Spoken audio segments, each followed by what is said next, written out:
Hello, guys. Welcome to you all in yet another episode. Continuing with the chapter number first of chemistry, some basic concepts of chemistry itself. Guys, इस chapter में units के बारे में जब हम information gain कर लेते हैं तो चैप्टर में आगे बढ़े और जो नेक्स्ट टॉपिक हमें समझना होता है वो है सिग्निफिकेंट फिगर्स. तो सिग्निफिकेंट फिगर क्या है? से as if someone says that I have 4044 rupees along with me. तो यहाँ मतलब की बात ये होती है कि मेरे लिए मीनिंगफुल डिजिट्स कितने होंगे. अगर इस एक भी 4 को मैं मिस कर देती हूँ तो ये चेंज हो जाएगा 444 में. इसका मतलब हर एक वैल्यू यहाँ मीनिंगफुल है. अरे भाई यही तो सिग्निफिकेंट फिगर भी है. That is all the meaningful digits, all meaningful digits in a number. किसी भी एक नंबर में मेरे मतलब के टोटल डिजिट्स कितने हैं ये सिग्निफिकेंट फिगर्स कहलाता है. जैसे कि आपका 4044 ही ले लेते हैं. यहाँ टोटल मीनिंगफुल डिजिट कितने होंगे? 1 2 3 4. मैम क्या कोई रूल है इसके लिए? चलिए रूल्स देख लेते हैं. Okay, so we are going to discuss with the rule number 1. Rule number 1. चलिए सिग्निफिकेंट फिगर्स में पहला रूल डील करते हैं.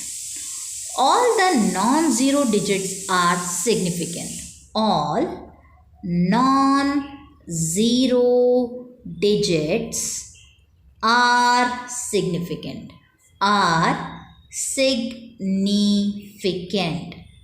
सारे ही non-zero digits मेरे लिए significant होते हैं. इसका मतलब क्या हुआ? Say as if I have a value 0.125. यहाँ इस डिजिट के अंदर कहीं पर भी ज़ीरो नहीं है. 0.125 में सारे के सारे डिजिट्स ही मेरे लिए मीनिंगफुल है ना. तो टोटल डिजिट कितने? 1 2 3. तो सिग्निफिकेंट फिगर कितना हो जाएगा बेटा? 3 हो जाएगा. ओके, अब वापस इसी वाले नंबर को ले लेते हैं. आई डू हैव 4044 रुपीज़ मैम. तो भाई मत एक भी ज़ीरो यहाँ नहीं दिख रहा है ना. तो क्या है? कितने meaningful digit? 1 2 3 4. Therefore the meaningful digit comes out to be 4. मेरे ख्याल से पहला रूल क्लियर हो गया है. Okay, now we move towards the next rule. अच्छा, रूल नंबर 2 क्या कहता है भाई? रूल नंबर 2 को देख लेते हैं. That is 0 in between the non zero digit. 0 in between the non-zero digit. Non-zero digits are significant.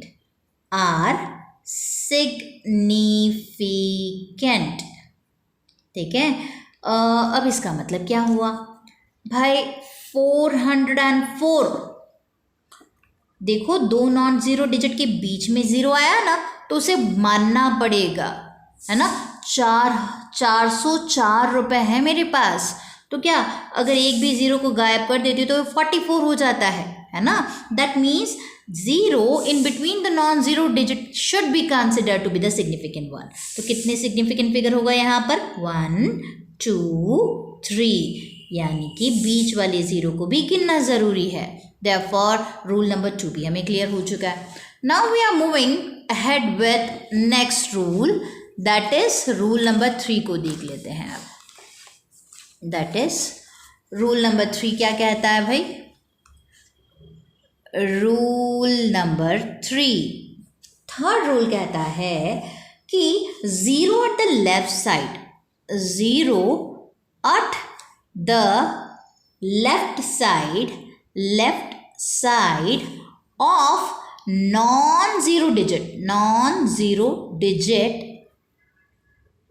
is non-significant. अब ये क्या कह दिया? भाई एक बच्चे को मिले 07 मार्क्स, तो बताओ कितने मार्क्स मिले उसको? 7। इसका मतलब 0 अगर लेफ्ट साइड में रखा हो तो वो सिग्निफिकेंट नहीं है, उसे कंसिडर नहीं करेंगे। तो यहाँ मीनिंगफुल डिजिट कितने हुए? 1, है ना। तो सिग्निफिकेंट फिगर हमारा कैलकुलेट हो गया। चलिए ये तो बिना डेसिमल वाला डिजिट था। अब मान लो 0.007 लिखा है। मैडम यहाँ पर भी तो 0 है और लेफ्ट साइड में ही है, तो क्या करोगे? अरे टेंशन मत करो, अपना रूल क्या कहता है कि 0 अगर लेफ्ट साइड में है then it is not significant, हटाओ सा। तो फिर तो unit significant figure comes out to be again 1 itself. तो मेरे ख्याल से तीनों रूल समझ में आ गए होंगे। पहला रूल क्या कहता है? अगर नॉन ज़ीरो डिजिट हैं तो सारे के सारे डिजिट्स सिग्निफिकेंट होंगे। अगर 0 है पर नॉन ज़ीरो डिजिट के बीच में है तो वो सिग्निफिकेंट कंसिडर किया जाएगा। अच्छा, 0 अगर लेफ्ट साइड में है तो उसे कंसिडर आप क्या करेंगे? नहीं करेंगे, that it is a non significant digit. Okay, चलिए आगे बढ़े। नेक्स्ट रूल क्या कहता है? Next rule, that is our rule number 4, states us that if the 0 is at right side of a digit, 0 at a right side of a non-zero digit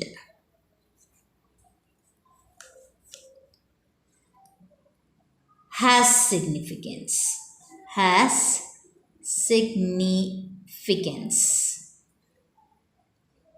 0 at the right side of a non-zero digit with decimal point. अब हम यहाँ पे एक word और डाल देते हैं, with decimal point. ठीक है, क्या बोलता है भाई? अगर 0 राइट साइड में है और किसके राइट साइड में? नॉन ज़ीरो डिजिट के राइट साइड में है, तो उसे सिग्निफिकेंट मानेंगे अगर आपका डेसिमल पॉइंट है। जैसे कि अगर मैं क्या लेती हूँ 6.0, तो यहाँ पर सिग्निफिकेंट फिगर कितना होगा? अगर 0 राइट में है तो हमारा रूल तो कहता है भैया उसे क्या करो? गिनो। तो क्या करेंगे? 1 2, यहाँ पर हम क्या करेंगे? 2 सिग्निफिकेंट फिगर के रूप में इसे मान लेंगे, है ना।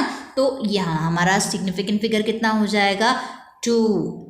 अच्छा, देन कम्स 4.00, अगेन सिग्निफिकेंट कितना फिगर माना जाएगा? डेसिमल भी है और राइट साइड में भी है, तो रूल कहता है सिग्निफिकेंट फिगर कितने हो जाएंगे? 3 हो जाएंगे, 1 2 3। ठीक है, तो मेरे ख्याल से ये रूल भी क्लियर हो ही गया होगा। चलिए नेक्स्ट रूल की बात करते हैं। नेक्स्ट रूल कहाँ आ जाता है? अब अगला रूल क्या कहता है देखें, that is your rule number 5, आखिरी रूल है हमारा। आखिरी रूल क्या कहता है? If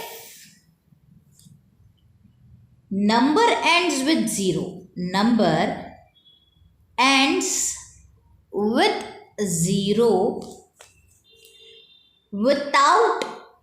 without decimal. अब भाई पिछला वाला डेसिमल के साथ था, ये क्या है? बिना डेसिमल के। देन इट मे और मे नॉट बी सिग्निफिकेंट। मे और मे नॉट बी सिग्निफिकेंट, उसे माना जा भी सकता है और नहीं भी जा सकता है। अरे यार ये क्या कह दिया आपने? चलो एग्जाम्पल देखेंगे तभी हमें थोड़ा सा और क्लियर होगा। चलिए एग्जाम्पल कहता है जैसे से as if I do have a number 1300। ठीक है भाई, 1300 1300 को हम कैसे लिख सकते हैं? ऐसे लिख लिया 1300, राइट में है तो सबको गिन लो, 1 2 3 4 सिग्निफिकेंट फिगर्स हो गया, है ना। अब हम क्या करेंगे? हम ऐसे लिख लेंगे 130 इंटू 10 रेज़्ड पावर 1 कर दिया भैया, एक 0 को 10 रेज़्ड पावर पे चढ़ा दिया, तो सिग्निफिकेंट फिगर कितने हो गए? 1 2 3। सिग्निफिकेंट फिगर यहाँ पे कितने हो गए बेटा? 3। ओके, अगर मैं इसको ऐसे लिख लूँ 1.3 इंटू 10 रेज़्ड पावर, भैया 1.3 किया, इसका मतलब 1 2 3 डेसिमल पॉइंट आगे गया, यानी 10 रेज़्ड पावर 3 आ गया, आगे गया इसलिए पॉजिटिव, है ना। तो यहाँ सिग्निफिकेंट फिगर कितने हो गए? 1 और 2। दैट इज आप ज़ीरो को गिनेंगे तो यहाँ 4 माना जाएगा या 3 माना जाएगा, और ज़ीरो को गायब ही कर लें, 10 राइज़ टू पावर में लिख लें, साइंटिफिक नोटेशन के फॉर्म में लिखें, तो यहाँ पर उसका सिग्निफिकेंट फिगर ज़ीरो को माना नहीं जाएगा। देयरफॉर ये क्या कहता है, if the number ends with zero without a decimal point, अगर डेसिमल नहीं है और ज़ीरो भी है तो ऐसी कंडीशन में ये ज़ीरो को माना जा सकता है और नहीं भी जा सकता है। अच्छा मैडम, इन तीनों में से सबसे ज़्यादा अप्रोप्रिएट कौन सा है? अरे ये लास्ट वाला भाई। क्यों? क्योंकि साइंटिफिक नोटेशन में लिखा गया है। तो probably you are clear with whole of this concept of significant figure. सीधा साधा 5 रूल है, लगा लो, कभी न्यूमेरिकल गलत नहीं होगा। Okay guys, bye, and we will meet again with another episode based on this chapter.